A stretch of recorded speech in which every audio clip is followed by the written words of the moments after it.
for just a moment to risk analysis. So we prepare, as accountants, we will prepare financial statements.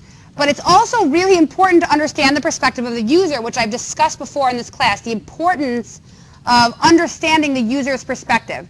So people like investors and creditors who use the financial statements that we put together are not just going to, verbatim read each line and get all the information that they need. So in order to understand and analyze risks, investors and creditors may use ratio analysis as one method of getting more information from the financial statements. Okay? This is in your notes. This is actually going back to before statement of cash flows.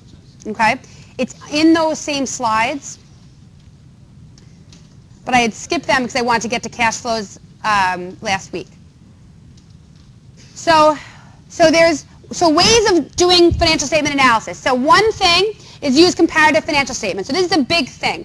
And I think that just from gathering from the discussion with a couple of you at the beginning of the class, comparative financial statements, comparing prior year to current year financial statements is a very big method that auditors will use in order to just kind of get familiar with changes that may have taken place. Because generally, year over year, you anticipate that things will be sort of steady, right? That's one of the goals of accrual basis financial statements is you should be able to predict what's going to happen in the future based on the financial statements that you see today.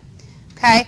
And looking at comparative financial statements can also give you trends to help you help financial statements to be more predictive. So one one technique you can use is to use comparative financial statements, year over year changes, percentage changes, things like that.